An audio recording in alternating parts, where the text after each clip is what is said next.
প্রিয় বন্ধুরা, আজকে আপনাদের এমন একটি বই থেকে পড়ে শোনাবো যা বাংলাদেশের সাবেক প্রধানমন্ত্রী শেখ হাসিনা কর্তৃক সরকারিভাবে নিষিদ্ধ করা হয়েছিল। বইটির নাম আমার ফাঁসি চাই। এই বইটি শুনে আপনারা অনেক না জানা ইতিহাস ও কালো অধ্যায় সম্পর্কে জানতে পারবেন। তাহলে চলুন শুরু করা যাক।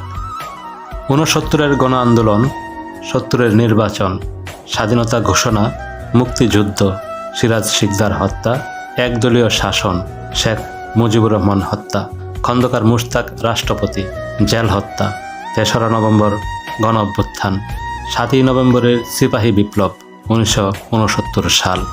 বাঙালি বিরচিত এক সংগ্রামের মাধ্যমে কারাগার থেকে বের করে আনলো বাঙালির অবিসংবাদিত নেতা শেখ মুজিবুর রহমানকে। তথাকথিত আগরতলা ষড়যন্ত্র মামলার অভিযোগে পাকিস্তানি সরকার এক প্রহসনমূলক বিচার করেছিল শেখ মুজিবুর রহমান সহ সামরিক বেসামরিক কিছু বাঙালি লোকের উপর। কিন্তু বাংলার মানুষ এই মামলা এবং বিচার গ্রহণ করেননি।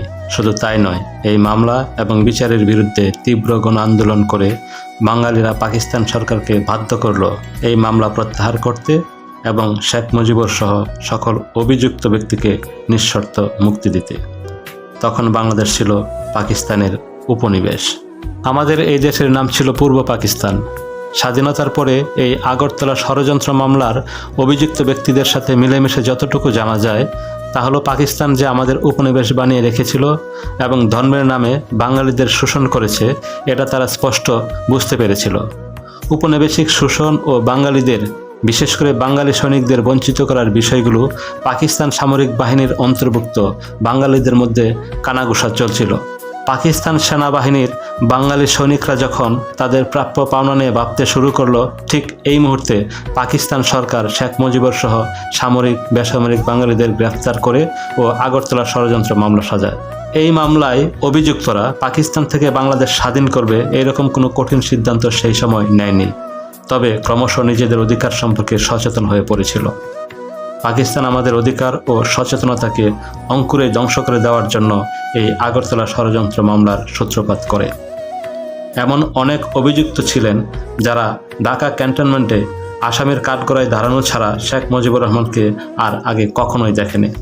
এক প্রত্যুষে পাকিস্তান থেকে বাংলাদেশকে স্বাধীন করে ফেলার এমন কোনো স্পষ্ট পরিকল্পনা বা সিদ্ধান্ত অভিযুক্ত কারোরই কখনোই ছিল না বলে আগরতলা মামলার প্রায় অভিযুক্তদের কাছ থেকে জানা যায়। অভিযুক্তদের প্রায় সকলেই বলেন, বাঙালিদের অধিকার থেকে বঞ্চিত রাখা এবং নির্যাতনের জন্যই মূলত পাকিস্তান সরকার তিলকে তাল বানিয়ে এই আগরতলা মামলা দায়ের করেন। পূর্ব পাকিস্তানের বাঙালিরা পাকিস্তানের নির্যাতনের বিরুদ্ধে বিরচিত গণ আন্দোলনের মাধ্যমে শেখ মুজিব সহ অভিযুক্ত সকলকে মুক্ত করে আনেন। 1969 সালে ছাত্রনেতা তুফাইল আহমেদের সভাপতিত্বে অনুষ্ঠিত এক ছাত্র জনতার বিশাল জনসভায় শেখ মুজিবকে বঙ্গবন্ধু উপাধি দেওয়া হয়। 1970 সালে পাকিস্তান সরকার জাতীয় পরিষদের এবং প্রাদেশিক পরিষদের নির্বাচন ঘোষণা করেন। মজলুম জননেতা মাওলানা আব্দুল হামিদ খান ভাসানীর নেতৃত্বে কিছু সংখ্যক বামপন্থী রাজনৈতিক নেতা নির্বাচন বর্জনের জোরালো আহ্বান জানান। মজলুম জননেতা মাওলানা ভাসানীর বক্তব্য ছিল, পাকিস্তান সরকারের নির্বাচনী ফাঁদে পা না দিয়ে পূর্বাঞ্চলকে স্বাধীন করার সংগ্রাম শুরু করা উচিত। তাদের স্লোগান ছিল, নির্বাচনে লাথি মারো, পূর্ব বাংলা স্বাধীন করো। অপরদিকে শেখ মুজিবুর রহমান নির্বাচনের পক্ষে ছিলেন এবং তিনি জনগণকে নির্বাচনে অংশ নেওয়ার আহ্বান জানান। জনগণ বঙ্গবন্ধুর আহ্বানে অভূতপূর্ব সাড়া দিল। গোটা পূর্ব পাকিস্তানে বঙ্গবন্ধু ও তার দল আওয়ামী লীগের পক্ষে নির্বাচনে জোয়ার বয়ে গেল। নির্বাচনে বঙ্গবন্ধু শেখ মুজিবুর রহমান ও তার দল আওয়ামী লীগকে বাঙালিরা পূর্ব পাকিস্তানের 169টি আসনের মধ্যে মাত্র 2টি ছাড়া বাকি 167টি আসনে বিজয়ী করল। মোট ভোটের শতকরা 92টি ভোট পড়ল বঙ্গবন্ধু এবং তার দলের পক্ষে। বঙ্গবন্ধু শেখ মুজিবুর রহমান সারা পাকিস্তানের সংখ্যাগরিষ্ঠ নেতা হলেন। পাকিস্তানের তৎকালীন রাষ্ট্রপতি জেনারেল ইয়াহিয়া খান বঙ্গবন্ধুকে পাকিস্তানের ভাবী প্রধানমন্ত্রী হিসাবে অভিহিত করলেন। কিন্তু পশ্চিম পাকিস্তানের সংখ্যাগরিষ্ঠ নেতা জুলফিকার আলী ভুট্টো এবং পাকিস্তানের প্রেসিডেন্ট জেনারেল ইয়াহিয়া খান বঙ্গবন্ধুকে প্রধানমন্ত্রী এবং তার দল আওয়ামী লীগকে পাকিস্তানের ক্ষমতা না দেওয়ার জন্য নানান চক্রান্ত শুরু করলেন। পূর্ব পাকিস্তানের রাজনৈতিক পরিস্থিতি হলো আগ্নেয়গিরির মতো। বাঙালি চরম উৎকণ্ঠিত, উত্তেজিত, রাজপথ, মিছিলে, মিটিংয়ে প্রকম্পিত, ঘরে ঘরে মানুষের উদ্বেগ, উৎকণ্ঠা। সমগ্র বাঙালি কেবল তাকিয়ে আছে অবিসংবাদিত নেতা শেখ মুজিবুর রহমানের দিকে। তিনি যা বলছেন চোখের পলকে বাঙালিরা তাই করছে। যে কোনো কর্মসূচিতে শুধু শেখ মুজিবুরের ঘোষণা করতে যতটুকু দেরি, তিনি যে কোনো কর্মসূচি ঘোষণা দেওয়ার সঙ্গে সঙ্গে বিদ্যুৎ গতিতে বাঙালি তা বাস্তবায়ন করছে। উত্তাল জাতির মুখে শুধু একটাই স্লোগান গর্জন করে ফিরছে, বাংলাদেশ স্বাধীন করো, বাংলাদেশ স্বাধীন করো। এরই মধ্যে বঙ্গবন্ধু শেখ মুজিবুর রহমান 7ই মার্চ রেসকোর্স ময়দানে জনতার সভা ডাকলেন। ভোর না হতেই লক্ষ লক্ষ বাঙালি রেসকোর্স ময়দানে সমাবেত হলো স্বাধীনতা প্রশ্নে নেতার রায় শোনার জন্য। লক্ষ লক্ষ জনতার সামনে এসে দাঁড়ালেন বঙ্গবন্ধু শেখ মুজিবুর রহমান। কিন্তু বঙ্গবন্ধু শেখ মুজিবুর রহমান স্বাধীনতা ঘোষণা করেও স্বাধীনতা ঘোষণা করলেন না। পাকিস্তান সরকারের কাছে বঙ্গবন্ধু শেখ মুজিবুর রহমান মূলত 4টি কন্ডিশন বা দাবি দিয়ে তার ভাষণ শেষ করলেন। বঙ্গবন্ধু বললেন, আমার দাবি মানতে হবে প্রথমে, তারপর তিনি বিবেচনা করে দেখবেন অ্যাসেম্বলিতে যাবেন কি যাবেন না। যদিও বঙ্গবন্ধু শেখ মুজিবুর রহমান বললেন, এবারের সংগ্রাম আমাদের মুক্তির সংগ্রাম, এবারের সংগ্রাম স্বাধীনতার সংগ্রাম, তারপরেও বলা যায় না বঙ্গবন্ধু শেখ মুজিবুর রহমান 71-এর 7ই মার্চ স্বাধীনতার ঘোষণা করেছেন। 7ই মার্চ 1971 তিনি স্বাধীনতা ঘোষণা করেও স্বাধীনতা ঘোষণা করেননি। অজ্ঞাত কারণে তিনি 71-এর 7ই মার্চ পরিষ্কারভাবে স্বাধীনতা ঘোষণা না করে স্বাধীনতা ঘোষণা করতে একটুখানি বাকি রাখলেন এবং পাকিস্তানি সরকারের উদ্দেশ্যে 4টি দাবি তুললেন। আবার তার এই দাবি মেনে নেওয়ার জন্য পাকিস্তান সরকারকে সুনির্দিষ্ট সময়সীমাও বেঁধে দিলেন না। তখন যে অসহযোগ আন্দোলন চলছিল তা বজায় রাখার নির্দেশ তিনি দেন এবং সেই সাথে নতুন করে যোগ করলেন খাজনা, ট্যাক্স সব বন্ধ করে দেওয়ার। হরতাল প্রত্যাহার করলেন, স্কুল, কলেজ, অফিস, আদালত, কলকারখানা সব বন্ধ ঘোষণা করলেন। মাস শেষে কর্মচারীদেরকে বেতন নিয়ে আসতে বললেন। শিল্পের মালিককে শ্রমিকদের বেতন পৌঁছে দেওয়ার জন্য আহ্বান করলেন। রেডিও টেলিভিশন তার সংবাদ প্রচার না করলে বাঙালিদের রেডিও টেলিভিশনে যেতে নিষেধ করলেন। আন্দোলন তখন নতুন মোড় নিল। বাঙালি বুঝতে পারল স্বাধীনতা ছাড়া আর কোনো উপায় নেই। কিন্তু ঠিক কবে থেকে স্বাধীনতা যুদ্ধ বা মুক্তিযুদ্ধ শুরু হবে এবং কিভাবে হবে তা নিয়ে ছিল অস্পষ্টতা ও সংশয়। কারোরই কোনো পরিষ্কার ধারণাই ছিল না।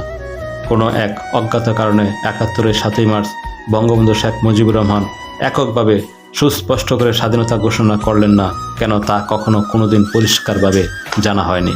বিশ্লেষণ এবং সাময়িক পরিসংখ্যানে জানা যায় 7ই মার্চ বঙ্গবন্ধু শেখ মুজিবুর রহমান যদি পাকিস্তানের সাথে সম্পর্ক ছিন্ন করে বাংলাদেশকে স্বাধীন সার্বভৌম দেশ হিসেবে ঘোষণা করতেন এবং সুদূর 12,000 মাইল দূর থেকে আসা পাকিস্তানি সৈন্যদের বন্দী করতে বলতেন, তাহলে পাকিস্তানি সৈন্যদের সাথে বাংলাদেশি সৈন্য, ইপিআর, পুলিশ ও জনতার যে লড়াই বা যুদ্ধ হতো, সেই যুদ্ধের মাত্র কয়েকদিনের মধ্যেই সামান্য রক্তপাতের বিনিময়ে আমাদের দেশ মুক্ত বা স্বাধীন হতো।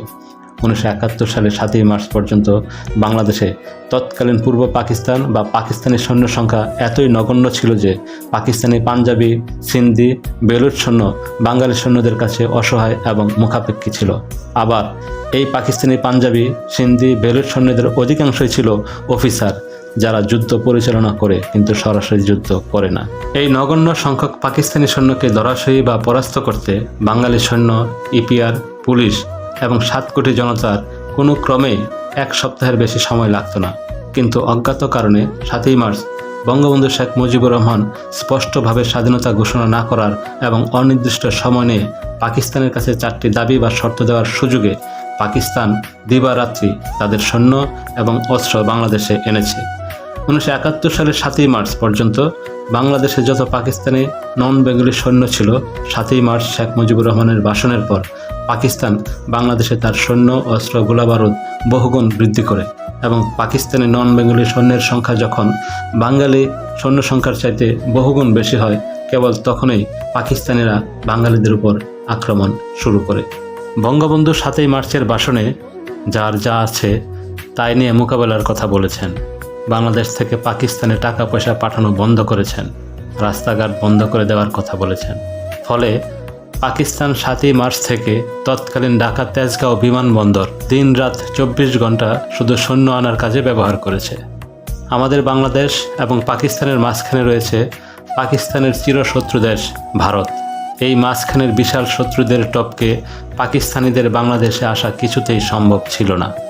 ভৌগোলিক কারণেই অতি সহজেই স্বল্প সময়ে স্বল্প প্রাণহানিতে আমাদের দেশ স্বাধীন হওয়া খুবই সম্ভব ছিল। এমন হওয়াও বিচিত্র ছিল না যে বিনা যুদ্ধে বিনা রক্তপাতে আমাদের দেশ স্বাধীন হতো। কিন্তু আমাদের স্বাধীনতার জন্য কার্যকরী ব্যবস্থা না নিয়ে বঙ্গবন্ধু শেখ মুজিবুর রহমান কর্তৃক পাকিস্তানিদের দীর্ঘ সময় দেওয়ার কারণেই আমাদের স্বাধীনতার জন্য ৩০ লক্ষ মানুষকে প্রাণ দিতে হলো, ২ লক্ষ মা বোনদের ইজ্জত দিতে হলো। আসলে শেখ মুজিবুর রহমান মানসিকভাবে স্বাধীনতার জন্য মোটেই প্রস্তুত ছিলেন না, অথবা পাকিস্তান থেকে বিচ্ছিন্ন হয়ে আলাদা রাষ্ট্র তিনি চাননি। পাকিস্তানিরা আমাদের উপর স্বাধীনতা যুদ্ধ বা মুক্তিযুদ্ধ চাপিয়ে দিয়েছিল এবং তাদের আক্রমণ ও হত্যাযজ্ঞের ফলে আমরা মুক্তিযুদ্ধ করতে বাধ্য হই, অর্থাৎ পাকিস্তানিরাই আমাদের স্বাধীন হতে বাধ্য করেছিল।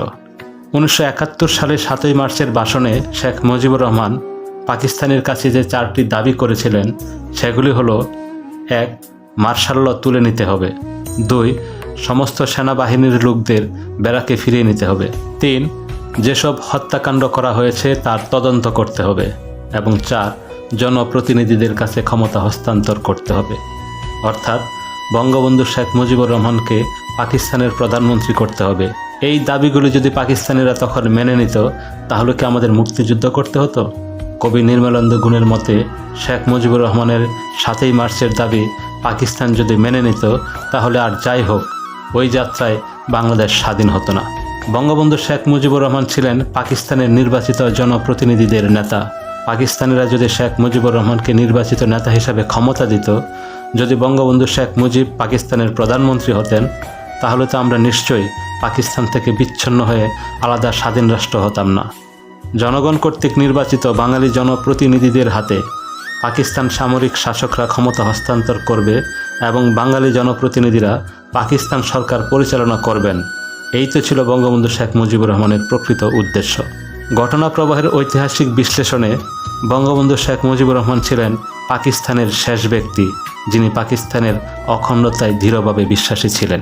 ঐক্যবদ্ধ পাকিস্তানের প্রতি শেখ মুজিবুর রহমানের ছিল পূর্ণ আনুগত্য। পাকিস্তান বিচ্ছিন্ন হয়ে যাক, পাকিস্তান টুকরো হয়ে যাক, বঙ্গবন্ধু শেখ মুজিবুর রহমান কখনোই তা চাননি। আর চাননি বলেই প্রয়োজনীয় সুযোগ থাকা সত্ত্বেও তিনি পাকিস্তান থেকে বিচ্ছিন্ন হয়ে আলাদা রাষ্ট্র তৈরির জন্য কোনো বাস্তব কার্যকর ভূমিকা নেননি। শেখ মুজিবের 7ই মার্চের ভাষণ ছিল পাকিস্তান রক্ষার শেষ চেষ্টা। শেখ মুজিবুর রহমানের কাছে ক্ষমতা হস্তান্তরের শর্ত দেওয়া এবং ক্ষমতা না দেওয়া হলে পাকিস্তান বিচ্ছিন্ন হয়ে যাওয়ার সতর্ক হুঁশিয়ারি। 7ই মার্চে শেখ মুজিবুর রহমানের ভাষণ ছিল বিশ্ব ইতিহাসে অদ্বিতীয় এক অনন্য ঐতিহাসিক ভাষণ। যে ভাষণে তিনি স্বাধীনতা ঘোষণা করেও স্বাধীনতা ঘোষণা করেননি। সেই কারণেই আমাদের স্বাধীনতা ঘোষণার তারিখ বা দিন এবং স্বাধীনতার ঘোষক নিয়ে চিরবিতর্ক। সত্যি কথা বলতে কি, কেউ সঠিক সময়ে পূর্ণাঙ্গরূপে আমাদের স্বাধীনতার ঘোষণা করেননি। যদিও বলা হয়ে থাকে 25শে মার্চ রাত 12টার পর টেলিগ্রামের মাধ্যমে বঙ্গবন্ধু শেখ মুজিবুর রহমান স্বাধীনতার ঘোষণা করেছিলেন, কিন্তু টেলিগ্রামের ওই ঘোষণার যথার্থতা খুঁজে পাওয়া যায়নি। টেলিগ্রামের মাধ্যমে শেখ মুজিবুর রহমানের স্বাধীনতা ঘোষণাটি তখনকার সময়ের 7.5 কোটি বাঙালির কেউ পেয়েছে বা শুনেছে, আজ পর্যন্ত এমন দাবি কেউ করেনি। স্বাধীনতা ঘোষণার বৈধ রাজনৈতিক দায়িত্ব কেবল বঙ্গবন্ধু শেখ মুজিবকেই বাঙালি জাতি দিয়েছিলেন, কিন্তু শেখ মুজিব জাতি কর্তৃক প্রদত্ত রাজনৈতিক দায়িত্ব পালন করে স্বাধীনতা ঘোষণা করেননি। ওই পরিস্থিতিতে অন্য কারোর পক্ষে স্বাধীনতা ঘোষণা করা সম্ভব ছিল না, কেননা শেখ মুজিব ছিলেন বাঙালির আশা আকাঙ্ক্ষার প্রতীক। তবে পাকিস্তানিরা ভয়, লোভ কোনো কিছুর বিনিময়ে বঙ্গবন্ধু শেখ মুজিবুর রহমান স্বাধীনতা চান না এইরকম কোনো স্বীকারোক্তি আদায় করতে পারেননি। যদি শেখ মুজিব স্বাধীনতার বিপক্ষে কোনো কথা বলতেন তাহলে আমাদের স্বাধীনতা পাওয়া খুব কঠিন হতো। অপরদিকে 27শে মার্চ সকালে চট্টগ্রাম কালুরঘাট বেতার কেন্দ্র থেকে মেজর জিয়াউর রহমান 2 রকম স্বাধীনতা ঘোষণা দেন। মেজর জিয়াউর রহমান প্রথম ঘোষণা দেন, I am major Zia, president people's republic of Bangladesh, I declare independent of Bangladesh. Major Ziaur Rahman দ্বিতীয়বার ঘোষণা দেন, I am major Zia, I declare independent of Bangladesh on plea of our great leader Sheikh Mujibur Rahman. Major Ziaur Rahman police ও জনতাকেও পাকিস্তান আর্মির বিরুদ্ধে ঝাঁপিয়ে পড়ার আহ্বান জানান এবং সারা দুনিয়ার কাছে মুক্তিযুদ্ধের পক্ষে সাহায্যের আবেদন জানান। যদিও জিয়াউর রহমানের 27শে মার্চ সকালের এই ঘোষণা দেওয়ার আগেই 25শে মার্চ দিবাগত গভীর রাতে অর্থাৎ ঘড়ির সময় অনুযায়ী 26শে মার্চ প্রথম প্রহরে ইপিআর এবং পুলিশ বাহিনী পাকিস্তানিদের বিরুদ্ধে যুদ্ধ শুরু করে দেয়। পাকিস্তানি সৈন্যরা ঢাকার রাজারবাগ পুলিশ হেডকোয়ার্টার্স এবং পিলখানার ইপিআর হেডকোয়ার্টারে আক্রমণ করলে বাংলাদেশের ইপিআর এবং পুলিশ বাহিনী পাকিস্তানিদের কাছে আত্মসমর্পণ না করে পাল্টা আক্রমণ শুরু করে এবং আমরা ছাত্ররা ওই রাতেই ঢাকার বিভিন্ন থানা থেকে পুলিশের রাইফেল সংগ্রহ করে পাকিস্তানিদের বিরুদ্ধে যুদ্ধের প্রস্তুতি নেই। কিন্তু আমাদের রাইফেল চালানোর প্রশিক্ষণ না থাকায় আমরা পাকিস্তানিদের বিরুদ্ধে ওই রাতে যুদ্ধ শুরু করতে পারিনি। ইপিআর ও পুলিশের ওই রাতের যুদ্ধটা ছিল মূলত আত্মরক্ষার্থে। কারো কোনো প্রকার নির্দেশ বা ঘোষণা ছাড়াই ইপিআর ও পুলিশ পাকিস্তানিদের বিরুদ্ধে 25শে মার্চ দিবাগত গভীর রাতেই যুদ্ধ শুরু করে দিয়েছিল। তারপরেও বলা চলে মেজর জিয়াউর রহমানের 27শে মার্চের সকালের স্বাধীনতা ঘোষণায় মুক্তিকামী গোটা জাতি ভীষণভাবে আশান্বিত হয়েছিল। বিশেষ করে যারা দেশের পক্ষে যুদ্ধ করার জন্য মানসিকভাবে চূড়ান্ত প্রস্তুত হয়েছিল তাদের মনে জিয়াউর রহমানের এই ঘোষণা অভূতপূর্ব চাঞ্চল্যের সৃষ্টি করেছিল। বঙ্গবন্ধু শেখ মুজিবুর রহমান মুক্তিযুদ্ধের নেতৃত্ব দেওয়ার কোনরূপ চেষ্টা না করেই পাকিস্তানিদের হাতে গ্রেফতার হন। অজ্ঞাত কারণে তিনি কিছুটা ইচ্ছাকৃতভাবে পাকিস্তানিদের হাতে বন্দী হন বলে অনুমান করা হয়। ঢাকা থেকে পায়ে হেঁটে ফরিদপুরের গোপালগঞ্জ মুকসাদপুর গ্রামের বাড়িতে গিয়েছি। কত নদী পার হয়েছি পদ্মা নদী। 5 দিন 5 রাত্রি পথ চলেছি, তারপর গ্রামের বাড়ি এসেছি। একটি পয়সাও ধার হয়নি, কোথাও একটি পয়সাও লাগেনি। গ্রামের মানুষ খাইয়েছে, নৌকার মাঝি নদী পার করে দিয়েছে। বিনা পয়সায় খাওয়ানো, থাকতে দেওয়া, নদী পার করে দেওয়া এ যেন গ্রামের মানুষের মহাপবিত্র নৈতিক দায়িত্ব ছিল। হাঁটতে হাঁটতে পথিমধ্যে কত গর্ভবতী মা বোনের সন্তান প্রসব করেছে, আর গ্রামের মা বোনেরা তাদের সেবার দায়িত্ব নিয়েছে। এপ্রিলের প্রথম সপ্তাহ, এইবার মুক্তিযুদ্ধে যাওয়ার পালা। কিভাবে মুক্তিযোদ্ধা হওয়া যায়, মুক্তিযুদ্ধ করা যায়। 17 এপ্রিল আকাশবাণী কলকাতা থেকে বারবার ঘোষণা এসেছে আজ রাত 8টার পর একটি বিশেষ অনুষ্ঠান প্রচার করা হবে। রাত 8টার আকাশবাণী কলকাতা বেতারের বাংলা খবরে বলা হলো সংবাদের পর একটি বিশেষ অনুষ্ঠান প্রচার করা হবে। দেশাত্মবোধক গান দিয়ে শুরু হলো অনুষ্ঠান। আমাদের মুক্তিযুদ্ধের এবং বাঙালির ইতিহাসের শ্রেষ্ঠ দিন এবং শ্রেষ্ঠ ঘটনাটির কথা। আজ 17 এপ্রিল কুষ্টিয়ার মেহেরপুরের বৈদ্যনাথতলার আম্রকাননে জননেতা তাজউদ্দিন আহমেদের নেতৃত্বে স্বাধীন বাংলাদেশের প্রথম সরকার গঠনের কথা জানানো হলো। মেহেরপুরের বৈদ্যনাথতলার নাম ইতিহাসে স্বর্ণাক্ষর দিয়ে নতুন করে রাখা হলো মুজিবনগর, এবং এই মুজিবনগরেই তাজউদ্দিন আহমেদের নেতৃত্বে শপথ নিল বাংলাদেশের প্রথম বিপ্লবী সরকার। বঙ্গবন্ধু শেখ মুজিবুর রহমানকে করা হলো বাংলাদেশের রাষ্ট্রপতি এবং তার অনুপস্থিতিতে উপরাষ্ট্রপতি করা হলো সৈয়দ নজরুল ইসলামকে, এবং তাজউদ্দিন আহমেদকে করা হলো প্রধানমন্ত্রী। তাজউদ্দিন আহমেদের নেতৃত্বে একটি মন্ত্রিসভা গঠিত হলো। জেনারেল উসমানীকে করা হলো প্রধান সেনাপতি। অস্থায়ী রাষ্ট্রপতি, প্রধানমন্ত্রী, প্রধান সেনাপতি সকলের শপথ অনুষ্ঠানও হলো এই মুজিবনগরে। শুরু হলো মুক্তিযুদ্ধের নতুন যাত্রা। বাঙালির ইতিহাসে সংযোজিত হলো নতুন আরেকটি অধ্যায়ের। আমাদের মুক্তিযুদ্ধ সুসংগঠিত হলো। আমাদের দেশের প্রায় 1 কোটি মানুষ শরণার্থী হয়ে ভারতে আশ্রয় নিল। আমরা যারা মুক্তিপাগল কিশোর, তরুণ, যুবক ভারতে গিয়ে সামরিক প্রশিক্ষণ নিলাম এবং মুক্তিযোদ্ধা হলাম। মুক্তিযুদ্ধে যাওয়ার জন্য অন্তত একজন বন্ধু খুবই দরকার। কাজেই আবার শত্রুর প্রধান ঘাঁটি ঢাকায় চলে আসলাম। প্রতিদিন ভাবি মুক্তিযুদ্ধে যাব, কিন্তু রাতে শুধু মার কথা মনে হয় আমি যুদ্ধে চলে গেলে মা শুধু কাঁদবেন, আমার জন্য মা অনেক কষ্ট পাবেন। আমার আর কোনো পিছুটান নেই, শুধু মা। আব্বার কথা আমি মোটেও ভাবি না। মার জন্যই মনটা আমার কেমন হয়ে যায়, কেমন জানি সব কিছু এলোমেলো হয়ে যায়। এভাবে ভাবতে ভাবতেই কয়েকদিন চলে যায়। মুক্তিযুদ্ধে যাওয়ার জন্য মনটা আমার অস্থির হয়ে আছে, কিন্তু মাকেও তো ছাড়তে পারি না। মুক্তিযুদ্ধেও যাওয়া হয় না। একদিন আমার মনে হলো সব ছেলেরই তো মা আছে, ছেলে যুদ্ধে গেলে মা কাঁদবেই। মার কান্নার কথা ভেবে ছেলে যদি মুক্তিযুদ্ধে না যায় তাহলে মুক্তিযুদ্ধ হবে না, দেশও স্বাধীন হবে না।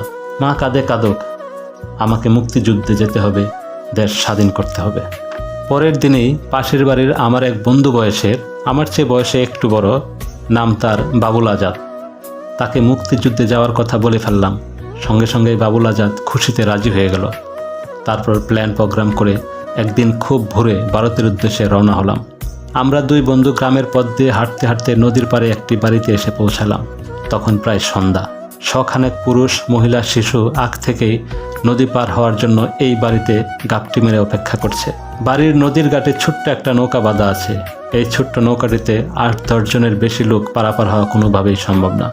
এই বাড়ির কোনো মানুষ এখানে নেই, শুধু কয়েকটি লাশ পচে গলে পড়ে আছে। সন্ধ্যার পর নৌকার মাঝে এসে নদী পার করে দিবে, এই অপেক্ষায় আছি। দিনের বেলা পার হওয়া যাবে না, কারণ নদীতে পাক সেনারা গানবোট দিয়ে ঘাঁটি করেছে। দিনের বেলা পার হলে দেখা যাবে এবং পাক সেনারা গুলি করে মেরে ফেলবে, তাই রাতের জন্য অপেক্ষা করছি। অন্ধকার ঘনিয়ে এলো, বেশ গাঢ় অন্ধকার। হঠাৎ নদীতে পাকিস্তানি আর্মির গানবোটের সার্চ লাইটের আলো দেখা গেল। এদিকেই আসছে গানবোটটা। চাপা কান্না শুরু হয়ে গেল। কেউ কেউ বলছে, কান্দেন না ভাই, কান্দেন না, আল্লাহরে ডাকেন। আল্লাহ পাক যদি সহায় হন তাহলে এইবার আমরা বেঁচে যাব। গানবোট একেবারে বাড়ির পাশে এসে পড়ল। সার্চ লাইটের তীব্র আলোয় আলোকিত হলো সারা বাড়ি। বাড়ির আঙিনায় কাপড় শুকানোর যে দড়ি বাঁধা ছিল তা স্পষ্ট দেখা গেল। গানবোটটি যত দ্রুত এসেছিল তত দ্রুতই চলে গেল, থামল না। একসময় অদৃশ্য হয়ে গেল। সবাই যেন নতুন জীবন ফিরে পেল। কিছুক্ষণ পর নৌকার মাঝি এলো। কার আগে কে যাবে, একসাথে লাফিয়ে সবাই নৌকায় উঠে পড়ল। ফলে তীরেই নৌকা ডুবে গেল। শিশু আর মহিলারা কাঁদতে শুরু করলো। আমি আর আমার বন্ধু বাবুল আজাদ উচ্চস্বরে ধমক দিয়ে বললাম, আমরা দুজন সবার শেষে যাব, একজনও বাকি থাকতে আমরা যাব না। সবাই নদী পার হওয়ার পর আমরা পার হব। কেউ কোনো কথা বলল না, সবাই চুপ। আমরা কথা দিলাম সবাই আগে যাবেন, আমরা যাকে বলবো সেই নৌকায় উঠবেন, নইলে নৌকা আর তুলব না। আর নৌকা তুলে নদী পার না হলে সবাই একসাথে মারা পড়ব। কয়েকজন বলল, ঠিক আছে, আপনারাই বলে দিবেন কে কখন যাবে। নৌকার পানি ফেলে নৌকা জাগালাম। ডান দিক থেকে এক এক করে 9 জনকে নৌকায় তুললাম। নৌকা ছেড়ে গেল, নামিয়ে দিয়ে আবার নৌকা ফেরত আসলো। শেষ ট্রিপে আমরা 2 জন সহ মোট 5 জন নদী পার হলাম। সীমান্তের কাছাকাছি বাতেন ভাই নামের এক ভদ্রলোকের বাড়িতে রাত্রি কাটানোর পর সকালবেলায় আমার বন্ধু বাবুল আজাদ কান্নাকাটি শুরু করে দিল। সে ঢাকায় ফিরে যাবে, সাথে আমাকেও নিয়ে যাবে। বাবুল আজাদ কাঁদতে কাঁদতে বলল, রাতে স্বপ্ন দেখেছি, মা বলেছে ফিরে আয়। রিম্মিকেও স্বপ্ন দেখেছি। রিম্মি হলো মস্ত বড় এক ধনী লোকের মেয়ে, বাবুল আজাদের প্রেমিকা। খুবই ভালো মেয়ে, সব দিক দিয়েই ভালো, আচার ব্যবহার অমায়িক, দেখতেও বেশ সুন্দরী। বাবুল আজাদ বলল, স্বপ্নের ভিতর রিম্মি আমাকে বলছে, বাবুল তুমি যুদ্ধে যেও না, তুমি মরে গেলে আমি কাকে ভালোবাসবো, তুমি ছাড়া আমি আর কাউকেই ভালোবাসতে পারবো না, তুমি ফিরে এসো, নইলে আমাকেও তোমার সাথে নিয়ে যাও, ইত্যাদি ইত্যাদি বলতে বলতে সে কি কান্না বাবুল আজাদের। আমার কাছে বাবুলের দাবি, চল আমরা বাড়ি ফিরে যাই। কোনোভাবেই যখন বাবুলের কান্না থামাতে পারলাম না তখন বললাম, তুই ফিরে যা, আমি ফিরে যাব না, আমি যুদ্ধে যাব। বাবুলের উত্তর, আমি তোকে একা রেখে যাব না, চল দুজনেই ফিরে যাই। আমি বললাম, আমি ফিরে যাব না, তুই যা। কিন্তু বাবুল আমাকে ছাড়া কিছুতেই ফিরে যাবে না। বাবুলের কান্না থামে না। এক পর্যায়ে বললাম, সীমান্তের কাছেই তো চলে এসেছি, চল আরেকটু সামনে গিয়ে দেখি কি হচ্ছে, তারপর ফিরে আসব। এবার বাবুল আজাদ রাজি হলো, কান্না থামালো। আমরা এবার সীমান্ত লক্ষ্য করে চলতে লাগলাম। যতই সীমান্তের কাছে যাচ্ছি ততই বেশি করে গোলাগুলির আওয়াজ শুনতে পাচ্ছি। অনেক চড়াই উৎরাই পার হয়ে 2 বন্ধু মিলে ভারতের ত্রিপুরা রাজ্যের রাজধানী আগরতলায় গিয়ে পৌঁছালাম। পথের অনেক কাহিনী, যা লিখলে শেষ হবে না। ভারতের যে জায়গাটায় গিয়ে আমরা উঠলাম সেই জায়গাটা বেশ উঁচু পাহাড়ের মতো, তবে পাহাড় না। এই জায়গায় উঠেই দেখি খাকি পোশাক পরা 4-5 জন আর্মি একটি বাংকারের উপর দাঁড়িয়ে আছে এবং আরও 7-8 জন আর্মি মানুষের সাথে কথা বলছে। দেখেই তো আমার আত্মারাম খাঁচা ছাড়া হয়ে গেল। আমি কোথায় এলাম? যে আর্মির বয়ে সারা পথ এত কষ্ট করে এলাম, আর এখানে এসে সেই আর্মির সামনে পড়ে গেলাম। ভয়ে আমি স্থির হয়ে গেলাম। কিছু সময় জ্ঞানশূন্য থাকলাম। তারপর ধীরে ধীরে তাকিয়ে দেখলাম জনগণের মাঝে কোনো প্রতিক্রিয়া নেই, সবাই যার যার কাজে ব্যস্ত।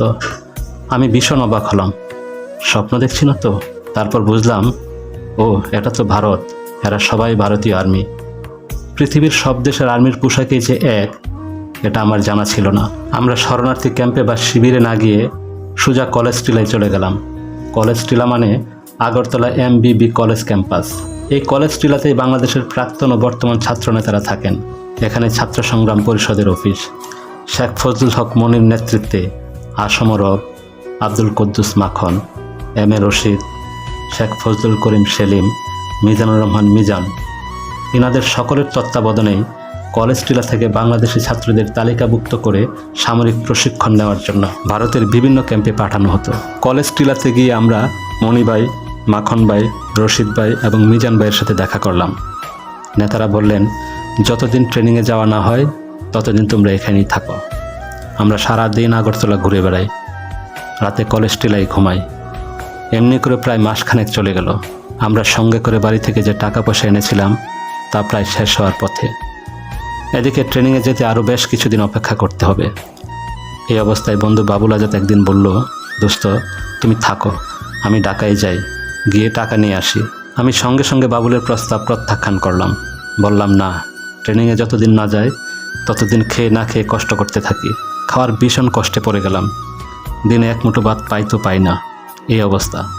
আর বাবুলের প্রতিদিন এই একই কথা, তুই থাক, আমি ঢাকায় যাই, টাকা পয়সা নিয়ে আসি। আমি বলি, তুই ঢাকায় ফিরে গেলে আর আসবি না। বাবুল আমাকে বোঝায়, দেখ দোস্ত, আমি যদি এখান থেকে চলে যেতে চাই তাহলে কি চলে যেতে পারি না? তুই কি আমাকে আটকে রেখেছিস? আমি চলে যেতে চাইলেই তো যে কোনো সময় চলে যেতে পারি, তোকে বলে যাওয়ার দরকার কি? আমি এই জন্যই তোকে বলে যেতে চাই যাতে তুই মন খারাপ না করিস। তুই বিশ্বাস কর, আমি কথা দিলাম ঢাকা গিয়ে মার কাছ থেকে টাকা নিয়ে আবার তোর কাছে ফিরে আসবো। আমি বাবুলের কথা বিশ্বাস করলাম না। যে ছেলে বাংলাদেশে থাকতেই রাস্তা থেকে বাড়ি ফিরে যাওয়ার জন্য কান্নাকাটি করেছিল, সেই ছেলে একা সীমান্ত পাড়ি দিয়ে ঢাকায় গিয়ে টাকা নিয়ে আমার কাছে আবার ফিরে আসবে, এটা কিছুতেই বিশ্বাসযোগ্য নয়। তবে চিন্তা করলাম, বাবুল যে কোনো সময় আমাকে না জানিয়ে বাংলাদেশে চলে যেতে পারে, ওকে ধরে রাখার কোনো উপায় আমার কাছে নেই। না বলে পালিয়ে যাবে, তার চাইতে আমি বাবুলকে বাংলাদেশে যাওয়ার অনুমতি দিয়ে দিই। আমি বাবুল আজাদকে চলে যাওয়ার অনুমতি দিয়ে দিলাম। দুই বন্ধু মিলে সীমান্তে এলাম, একজন আরেকজনকে জড়িয়ে ধরলাম, অশ্রুসজল চোখে বাবুল আজাদকে বিদায় দিলাম। মনে হলো যেন আর দেখা হবে না, এ দেখাই শেষ দেখা। বিদায় বেলায় শুধু বললাম, আমার মাকে সান্ত্বনা দিস। আমি টিলার উপর দাঁড়িয়ে রইলাম, সামনে সমতল ভূমি, বাংলাদেশ। বাবুল ধীরে ধীরে বাংলাদেশে নেমে গেল। পলকহীন দৃষ্টিতে তাকিয়ে রইলাম বাবুলের চলে যাওয়ার দিকে। দৃষ্টিতে যত দূর দেখা যায়, বাবুল আস্তে আস্তে ছোট হয়ে যাচ্ছে। একসময় দৃষ্টির বাইরে মিলিয়ে গেল বাবুল আজাদ। টিলার উপর ওই একই স্থানে নির্বাক পলকহীনভাবে কতক্ষণ দাঁড়িয়েছিলাম জানা নেই। ভারতীয় এক শিখ সৈন্যের স্পর্শে সংজ্ঞা ফিরে পেলাম। একাকী বিষণ্ণ মনে কলেজ টিলায় ফিরে এলাম। নিজেকে ভীষণ নিঃসঙ্গ মনে হলো। সারা রাত ঘুম হলো না। মনকে শক্ত করলাম। দেখতে দেখতে এক সপ্তাহ পার হয়ে গেল। শুনলাম কলেজ টিলায় আমরা যারা আছি তাদের খুব তাড়াতাড়ি ট্রেনিংয়ে পাঠিয়ে দেওয়া হবে। শুনে মনটা ভালো হলো। মুক্তিযুদ্ধ হব, দেশের মুক্তির জন্য যুদ্ধ করব। বাবুল আজাদের কথা মনে হলো। বাবুল আজাদ আর আসবে না জানি, তবুও যদি আসে আমাকে পাবে না। এসে দেখবে আমি ট্রেনিংয়ে চলে গেছি। আমার সাথে বাবুল আজাদের আর দেখা হবে না। যদি বেঁচে থাকি, আর বাবুলও যদি বেঁচে থাকে, তবে দেশ স্বাধীন হলে হয়তো দেখাও হতে পারে। মিজানুর রহমান মিজান ভাই খুব অমায়িক লোক। আমাকে ডেকে বললেন, রেন্টু তৈরি হও, 2-4 দিনের মধ্যেই ট্রেনিংয়ে যাবে। তুমি ছোটো তো, তাই একটু ঝামেলা হবে। ছোটো বলে তোমাকে ট্রেনিংয়ে নিতে চাইবে না। তুমি চিন্তা করো না, আমি সব ঠিক করে দেব। মিজান ভাই ট্রেনিংয়ে যারা যাবে তাদের লিস্ট লিখেন, তাই খুব একটা ঘাবড়ালাম না। আগামী পরশুদিন সকাল 7টায় আমরা ট্রেনিংয়ে চলে যাব। সন্ধ্যা ঘনিয়ে এসেছে। মাগরিবের নামাজের সালাম ফেরাতেই দেখি বাবুল আজাদ বলছে, রেন্টু আমি আয়সা পড়ছি। আমি কি স্বপ্ন দেখছি নাকি ঠিক দেখছি? কিছুক্ষণ বুঝে উঠতে পারলাম না। সত্যি সত্যি বাবুল আজাদ এসেছে। শুধু একা বাবুল আজাদ আসেনি, সঙ্গে আবার মনির নামের একজনকে নিয়ে এসেছে। মনির আমাদের পাড়ার ছেলে। আমি অবশ্য মনিরকে এর আগে কখনোই দেখিনি, এই প্রথম দেখলাম। মিজান ভাইকে গিয়ে বললাম, আমার 2 বন্ধু ছাড়া আমি ট্রেনিংয়ে যাব না। যে করেই হোক বাবুল আজাদ আর মনিরকে আমার সঙ্গে ট্রেনিংয়ে পাঠাতেই হবে। পরের দিন সকালেই মনির বলল, ওর বড় ভাই মন্টু ভাই আগরতলাতেই কোথাও যেন আছে। ছুটলাম মনিরের বড় ভাই মন্টু ভাইয়ের সন্ধানে। খুঁজে বের করলাম মন্টু ভাইকে। মন্টু ভাই ট্রেনিং শেষ করে অস্ত্র নিয়ে বাংলাদেশের ভেতরে যুদ্ধে যাওয়ার জন্য অপেক্ষা করছে। মন্টু ভাইয়ের কাছে শুনলাম আমার সেজু ভাই, ঢাকা কায়েদে আজম কলেজ ছাত্র সংসদের জিএস মুজিবুর রহমান মন্টু। উনি ট্রেনিং শেষ করে অনেক আগেই ঢাকায় অপারেশনে চলে গেছেন। কলেজ টিলায় ফিরে এসে দেখা হলো শহীদ ভাইয়ের সাথে। শহীদ ভাই আমার মেজু ভাই মুজিবুর রহমান মন্টু ভাইয়ের বন্ধু এবং কায়েদে আজম কলেজ ছাত্র সংসদের এজিএস। শহীদ ভাই আমাদের পরে যাবে লেম্বুচড়া ট্রেনিং ক্যাম্পে সামরিক ট্রেনিং নেওয়ার জন্য। মিজান ভাইয়ের বদৌলতেই আমরা 3 বন্ধু পরের দিন সকালে একটা মিলিটারি লরিতে উঠে বসলাম অন্যান্যদের সঙ্গে। মিলিটারি লরিতে ওঠার আগে 3-4 জায়গায় আমাদের নাম লেখা হলো এবং আমাদের স্বাক্ষর নেওয়া হলো। সামরিক লরি আমাদের নিয়ে চলতে লাগলো। সন্ধ্যা নাগাদ লেম্বুচড়া নামক ট্রেনিং ক্যাম্পে পৌঁছে গেলাম। এই লেম্বুচড়া ট্রেনিং ক্যাম্পে ভারতীয় সেনাবাহিনীর মেজর কেবি সিং এবং মেজর আরপি শর্মার অধীনে 1 মাস সামরিক প্রশিক্ষণ শেষে 2 নং সেক্টরের সদর দপ্তর মেলাগড় থেকে অস্ত্রশস্ত্র নিয়ে বাংলাদেশের ভেতরে ঢুকে পড়লাম। 2 নং সেক্টর কমান্ডার মেজর খালেদ মোশাররফকে লেফটেন্যান্ট কর্নেল পদে পদোন্নতি দিয়ে তার নামের ইংরেজি প্রথম অক্ষর কে অনুসারে গড়ে তোলা হলো কে ফোর্স এবং এই কে ফোর্সের অধিনায়ক হন খালেদ মোশাররফ। তখন 2 নং সেক্টরের কমান্ডারের দায়িত্ব নেন ক্যাপ্টেন থেকে সদ্য পদোন্নতি পাওয়া মেজর হায়দার। আমরা যারা ভারতের সামরিক প্রশিক্ষণ নিয়ে মুক্তিযোদ্ধা হয়েছি, আমাদের প্রশিক্ষণকালে অসংখ্যবার অসংখ্য জায়গায় আমাদের নাম, পিতার নাম, স্থায়ী ঠিকানা, কতজন ভাই, কতজন বোন, তাদের নাম ইত্যাদি বিষয় লিপিবদ্ধ করা হয় এবং স্বাক্ষর নেওয়া হয়। এই জাতীয় বায়োডাটা দিতে গিয়ে আমরা বিরক্ত হয়ে গিয়েছিলাম। ভারত সরকার যদি মনে করে ওই তালিকা ধরে এখনও আমাদের খুঁজে বের করতে পারবে, একমাত্র কাদের সিদ্দিকী, বীর উত্তমের কাদেরিয়া বাহিনী ছাড়া আমরা যারা ভারতে গিয়ে ট্রেনিং নিয়ে মুক্তিযোদ্ধা হয়েছি, তারাই মূলত মূল মুক্তিযোদ্ধা বা প্রথম সারির মুক্তিযোদ্ধা। এই মুক্তিযোদ্ধারাই দেশে এসে ছাত্র যুবকদের প্রশিক্ষণ দিয়ে আরও মুক্তিযোদ্ধা তৈরি করে। অর্থাৎ ভারতীয় প্রশিক্ষণপ্রাপ্ত মুক্তিযোদ্ধাদের থেকেই জন্ম নেয় দেশীয় প্রশিক্ষণপ্রাপ্ত মুক্তিযোদ্ধা। এই মুক্তিযোদ্ধাদের সাথে দেশের আপামর জনতা যোগ হয়ে গেল মুক্তিবাহিনী। যদি মুক্তিবাহিনী বলা হয় বা ধরা হয়, তাহলে কেবলমাত্র রাজাকার, আলবদর, আল শামস ব্যতীত সকল বাঙালিই মুক্তিবাহিনী। পাকিস্তানিরা অবশ্য এই সংজ্ঞায় বিশ্বাস করত, আর এই জন্যই তারা নির্বিচারে বাঙালি হত্যা করেছে। নির্বিচারে বাঙালি হত্যা করা ছাড়া পাকিস্তানি সৈনিকদের আর যা করার ছিল তা হলো আত্মসমর্পণ। পাকিস্তানি সেনাবাহিনীর অবস্থা ছিল নির্বাসনে আসা মানুষের মতো। নির্বাসনে আসা মানুষ থাকে নিরস্ত্র, কিন্তু পাকিস্তানি সেনাবাহিনীর সৈনিকদের আধুনিক অস্ত্রশস্ত্র দিয়ে নিজ ভূখণ্ড পাকিস্তান থেকে 1200 মাইল দূরে বাংলাদেশে নির্বাসনে পাঠানো হয়েছিল। পাকিস্তানি সামরিক ও রাজনীতিবিদরা মনে করেছিল তারা শুধু অস্ত্র দিয়ে মানুষ খুন করেই দীর্ঘদিন বাংলাদেশ দখলে রাখতে পারবে। কিন্তু যেইমাত্র নিরস্ত্র বাঙালির সংক্ষিপ্ত সামরিক ট্রেনিং নিয়ে অস্ত্র হাতে তুলে নিল, সঙ্গে সঙ্গে শুধু শহর অঞ্চল ছাড়া গোটা বাংলাদেশের নিয়ন্ত্রণ চলে গেল মুক্তিযোদ্ধা এবং মুক্তিবাহিনীর হাতে। বাংলাদেশে আসা পাকিস্তানি সেনাবাহিনীর কাছে যে ধরনের এবং যে পরিমাণ অস্ত্র ছিল, তা দিয়ে কেবল নিরস্ত্র মানুষকে দীর্ঘদিন দাবিয়ে রাখা যেত, কিন্তু সশস্ত্র মানুষকে কিছুতেই দাবিয়ে রাখা যেত না।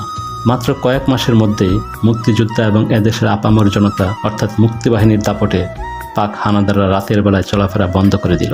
তবে পাক হানাদাররা ঠান্ডা মাথায় একটা পরিকল্পনা চালিয়ে যেতে থাকলো, আর তা হলো এদেশের নারীদের দর্শন করা। পাকিস্তানিদের নীল নকশায় ছিল এদেশের কিশোরী, যুবতী, রমণী নির্বিচারে দর্শন করে তাদের পেটে পাকিস্তানি জারজ সন্তান তৈরি করা, বাঙালি নারীর গর্ভে পাকিস্তানি জারজ বংশধর বৃদ্ধি করা এবং পাকিস্তানিরা এই জারজদের দিয়ে বাংলাদেশকে চিরকাল দখল করে রাখা। পাকিস্তানিরা তাদের পরিকল্পনা বাস্তবায়িত করার জন্য গোলাম আজম, মতিউর রহমান নিজামীদের মতো মুষ্টিমেয় হাতে গোনা কতিপয় ঘৃণিত ব্যক্তিকে তাদের দূষর হিসেবে কাছে পেল ঠিকই, কিন্তু গোটা বাঙালি জাতি পাকিস্তানিদের চিরতরে মুছে ফেলার জন্য ছিল বদ্ধপরিকর। অপরদিকে ভারতের প্রধানমন্ত্রী শ্রীমতী ইন্দিরা গান্ধীর সরকার ও ভারতের জনগণ বাঙালির জন্য, বাংলাদেশের স্বাধীনতার জন্য তাদের সকল ধরনের সাহায্যের দুয়ার খুলে দিল। মুক্তিযুদ্ধের মাত্র 9 মাসের মাথায় ভারতের সাথে পাকিস্তানের যুদ্ধ বেঁধে গেল। একদিকে মুক্তিযোদ্ধা জনগণ মিলে 7.5 কোটি মুক্তিবাহিনী, তার সাথে যোগ হলো ভারতীয় সেনাবাহিনী। মুক্তিবাহিনী আর ভারতীয় বাহিনী মিলে হলো মিত্রবাহিনী। 6 ডিসেম্বর মিত্রবাহিনী সাঁড়াশি আক্রমণ শুরু করলো। নির্বাসনে আসা দিশেহারা পাক হানাদার বাহিনী মাত্র 10 দিনের মাথায় 16 ডিসেম্বরে অসহায়ের মতো পরাজয় বরণ করল। 96,000 পাকিস্তানি সৈন্য জেনারেল নিয়াজির নেতৃত্বে 16 ডিসেম্বর 1971 সালে রেসকোর্স ময়দানে আত্মসমর্পণ করল।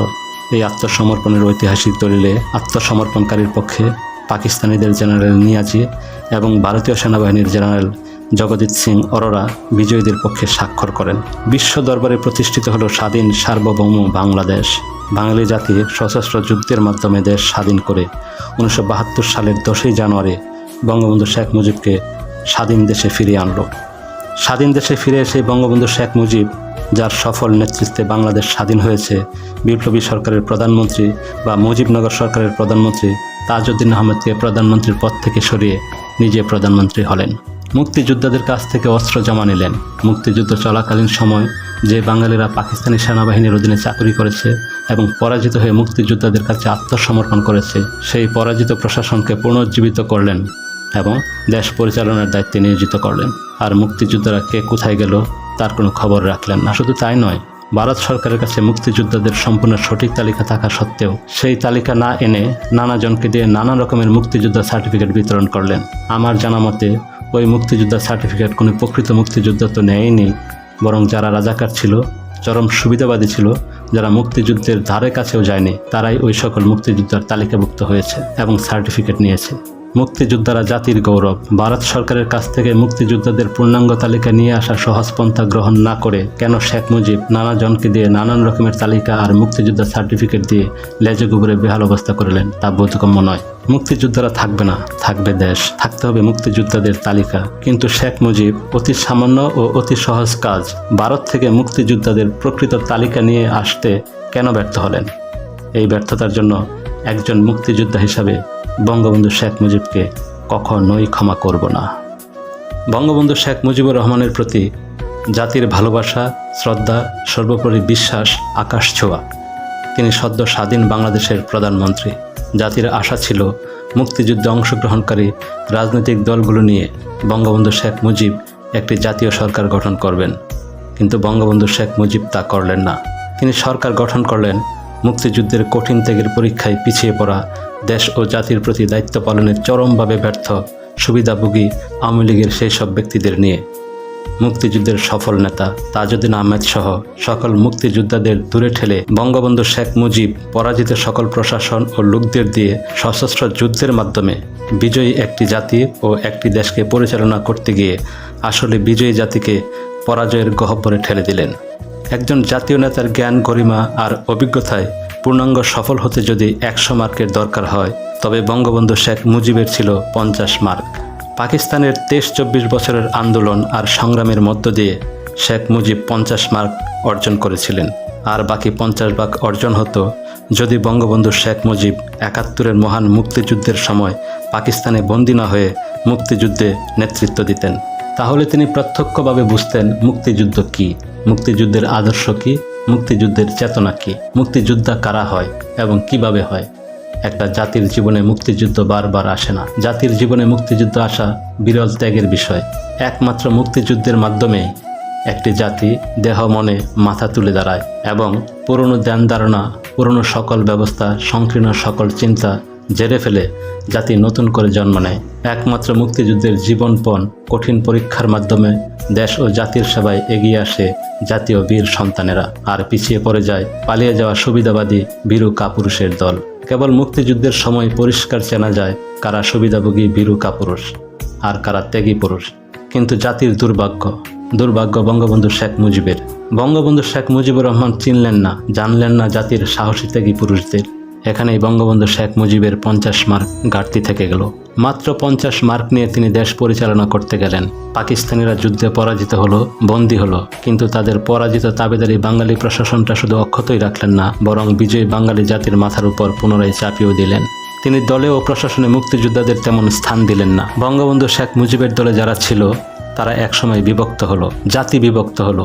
বাড়তে থাকলো নিরাশার সংখ্যা, হতাশা আর নিরাশার ভিতর দিয়ে সময় বয়ে যেতে থাকলো। এদেশের কৃষক, শ্রমিক, ছাত্র জনতা এবং সাধারণ মানুষ জীবনপণ করে যুদ্ধ করেছে।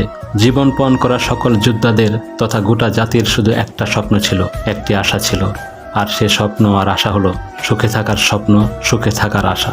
সুখ বলতে যা বোঝায় তা হলো থাকার জন্য ঘর, ক্ষুধার জন্য অন্ন, রোগ সুখের জন্য চিকিৎসা, পরিধানের জন্য বস্ত্র এবং জ্ঞানের জন্য শিক্ষা। এই অন্ন, বস্ত্র, বাসস্থান, শিক্ষা, চিকিৎসার নিশ্চয়তাই হলো সুখে থাকা। এই সুখে থাকার জন্য এদেশের মানুষ লড়াই করেছে, যুদ্ধ করেছে। স্বাধীনতার অর্থ হলো জনগণের মুক্তি। দেশ স্বাধীন হলো, কিন্তু জনগণ মুক্তি পেল না। জনগণের অর্থনৈতিক মুক্তি হলো না। আমলা, কালো ব্যবসায়ী, অসৎ রাজনীতিক এরাই ক্রমাগত ধনী হয়েছে স্বাধীনভাবে। জনগণের অগ্রগতি হবে কি? তারা আরও নিঃস্ব, আরও দরিদ্র হতে থাকলো। নেতৃত্ব সমগ্র জনগণের স্বার্থ না দেখে শ্রেণীর স্বার্থ দেখেছে।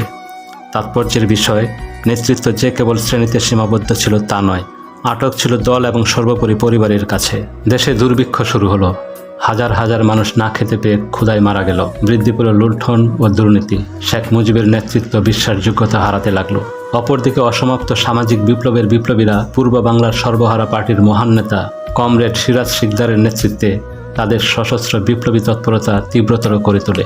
যুবকরা পূর্ব বাংলার সর্বহারা পার্টি জিন্দাবাদ, কমরেড সিরাজ শিকদার জিন্দাবাদ ধ্বনি দিয়ে দেশে ব্যাপক এক নতুন সংগ্রাম শুরু করে। এই সংগ্রামের নাম দেয় শ্রেণী সংগ্রাম। দলে দলে যুবকরা সিরাজ শিকদারের নেতৃত্বে এই সশস্ত্র সংগ্রামে যোগ দিতে থাকে। আদিকাল থেকে শিক্ষিত ও ধনী পরিবারের সিরাজ শিকদারের জন্ম। সিরাজ শিকদার খুব মেধাবী ছাত্র ছিলেন এবং বিসিএস ইঞ্জিনিয়ার ছিলেন। ছাত্র জীবনে তিনি বামপন্থী রাজনীতি করতেন। শ্রেণী সংগ্রাম এবং সমাজ বিপ্লবের প্রয়োজনে কমরেড সিরাজ শিকদারের সশস্ত্র সংগ্রাম এতই ব্যাপক ও তীব্র হলো যে শেখ মুজিবের প্রশাসন দিনকে দিন অচল হয়ে যেতে শুরু করলো। নির্যাতিত নিপীড়িত বাঙালির হৃদয় কমরেড সিরাজ শিকদারকে ঘিরে নতুন করে স্বপ্নদানা বাঁধতে লাগলো। 1974 সালের 2রা জানুয়ারি সিরাজ শিকদার গ্রেফতার। পলায়নকালে পুলিশের গুলিতে নিহত, এই শিরোনামে দেশের সকল পত্রিকায় সংবাদ পরিবেশিত হলো। পুলিশের প্রেস নোটে বলা হলো সিরাজ শিকদারকে গ্রেফতার করা হয়েছিল এবং সাভার রুট দিয়ে নিয়ে আসার সময় সিরাজ শিকদার পুলিশের ভ্যান থেকে লাফিয়ে পালিয়ে যাওয়ার চেষ্টা করেছিল। তখন পুলিশ তাকে গুলি করে, সেই গুলিতে সিরাজ শিকদার নিহত হন। কিন্তু অনুসন্ধান করে জানা যায় পুলিশের প্রেস নোট বানোয়াট। সিরাজ শিকদারকে গ্রেফতার করা হয় ঠিকই, কিন্তু গ্রেফতারের পর বিনা বিচারে বন্দী অবস্থায় গুলি করে হত্যা করা হয়। সিরাজ শিকদারের বুকে মোট 5টি গুলির চিহ্ন ছিল, যা সামনে থেকে করা হয়েছে। কেউ যদি পালাতে থাকে এবং পলায়নের সময় ব্যক্তিকে যদি গুলি করা হয় তাহলে গুলি পিঠে বিদ্ধ হবে, কিন্তু সিরাজ শিকদারের বুকে গুলিবিদ্ধ হয়েছিল। তিনি মেহনতি মানুষের মুক্তির জন্য, শোষকের শোষণ থেকে মানুষকে মুক্ত করার জন্য ব্যক্তিগত সকল ভোগবিলাস সুযোগ সুবিধা বিসর্জন দিয়ে সর্বহারা শ্রেণীতে মিশে গিয়েছিলেন। নিপীড়িত নির্যাতিত সর্বহারা মানুষের অধিকার প্রতিষ্ঠার জন্য ঘর সংসার আত্মীয় পরিজন আরাম আয়েশ ত্যাগ করে সমাজ বিপ্লবে নিজেকে উৎসর্গ করেছিলেন। মানুষের জন্য এমন উৎসর্গকৃত প্রাণ কমরেড সিরাজ শিকদারকে বিনা বিচারে বন্দী অবস্থায় নির্মম নিষ্ঠুরভাবে হত্যা করার পর শেখ মুজিব পবিত্র পার্লামেন্টে দাঁড়িয়ে দম্ভের সাথে বললেন, আজ কোথায় সিরাজ শিকদার? এই ঘটনার পর শেখ মুজিবের দেশপ্রেম, মহানুভবতা এবং আইন ও বিচারের প্রতি শ্রদ্ধা প্রশ্নের সম্মুখীন হয়ে পড়ল। মানুষ ভাবতে লাগলো, শেখ মুজিব যদি একজন দেশপ্রেমিক হন, একজন বীর হন, একজন মহান নেতা হন, তাহলে কি করে আরেকজন দেশপ্রেমিক আরেকজন বীরকে, আরেকজন মহান নেতাকে বিনা বিচারে বন্দি দশায় গুলি করে হত্যা করতে পারলেন? আবার জঘন্য অন্যায় ও কলঙ্কের কথা পবিত্র পার্লামেন্টে দম্ভের সাথে কি করে বলতে পারলেন? 1975 সালে শেখ মুজিব প্রধানমন্ত্রী থেকে রাষ্ট্রপতি হলেন। দেশের সকল রাজনৈতিক দল নিষিদ্ধ ঘোষণা করলেন এবং প্রতিষ্ঠিত করলেন একদলীয় বাকশালী শাসন ব্যবস্থা। শেখ মুজিবের বাকশাল ছাড়া কেউ অন্য কোনো দল করতে পারবে না। সরকার নিয়ন্ত্রিত 4টি সংবাদপত্র ছাড়া দেশের অন্য সকল সংবাদপত্র নিষিদ্ধ ঘোষণা করা হলো। জাতির বিভক্তি গেল না, আশা নিরাশার মিশ্র প্রতিক্রিয়া বইতে লাগলো। 1975 সালের 7ই জুন বহু মানুষ, বহু পেশাজীবী সংগঠন বঙ্গবন্ধু শেখ মুজিবকে বাকশাল করার জন্য প্রবল বর্ষণ অপেক্ষা করে অভিবাদন জানালো। সরকারি মালিকানায় নেওয়া দৈনিক ইত্তেফাক সহ 4টি পত্রিকা ছাড়া বাকি সকল সংবাদপত্র নিষিদ্ধ। শেখ মুজিবের নেওয়া একদলীয় রাজনৈতিক, অর্থনৈতিক, প্রশাসনিক ব্যবস্থা সম্পর্কে রাজনীতিবিদ, সাহিত্যিক, সাংবাদিক, সামরিক, বেসামরিক ব্যক্তিসহ দেশের সকল নাগরিকের আর কিছুই বলার সুযোগ থাকল না। সর্বত্র নিস্তব্ধতা। 15 আগস্ট 1975 সাল। ফজরের আজানের পর কাক ডাকা ভুরে রেডিওতে মেজর ডালিমের কণ্ঠ। আমি মেজর ডালিম বলছি, স্বৈরাচারী শেখ মুজিবকে হত্যা করা হয়েছে, সেনাবাহিনী ক্ষমতা দখল করেছে, অনির্দিষ্টকালের জন্য কারফিউ ঘোষণা করা হয়েছে। এরপর দ্বিতীয়বার ঘোষণা করা হলো শেখ মুজিব ও তার স্বৈরাচারী সরকারকে উৎখাত করে খন্দকার মুশতাক আহমেদের নেতৃত্বে সামরিক বাহিনী ক্ষমতা দখল করেছে এবং কারফিউ জারি করা হয়েছে। সহকর্মী হিসেবে শেখ মুজিব দীর্ঘদিন যাদের কাছে এবং পাশে রেখেছেন সেই সকল আওয়ামী লীগের নেতা নীরব এবং নিশ্চুপ থেকেছেন। সামান্য সংখ্যক কিছু ছাত্রলীগের তরুণ নেতৃস্থানীয় কর্মীরা আওয়ামী লীগের নেতাদের সাথে যোগাযোগ করলে তারা সবাই চুপচাপ থাকার এবং অপেক্ষা করার ও দেখার পরামর্শ ও নির্দেশ দেন। 75-এর 15ই আগস্ট শেখ মুজিব হত্যার পর আওয়ামী লীগ নেতাদের ওয়েট অ্যান্ড সি এর রাজনীতি শুরু হয়। ছাত্রনেতা কর্মীদের খুবই সামান্য একটা অংশ ওয়েট অ্যান্ড সি প্রত্যাখ্যান করে কর্মতৎপরতা শুরু করে এবং তৎপরতা মূলত ঢাকা বিশ্ববিদ্যালয়ে সীমাবদ্ধ থাকে। এই কর্মতৎপরতায় অংশগ্রহণকারীদের মধ্যে উল্লেখযোগ্য ছিলেন বর্তমান কমিউনিস্ট পার্টির সাধারণ সম্পাদক মুজাহিদুল ইসলাম সেলিম।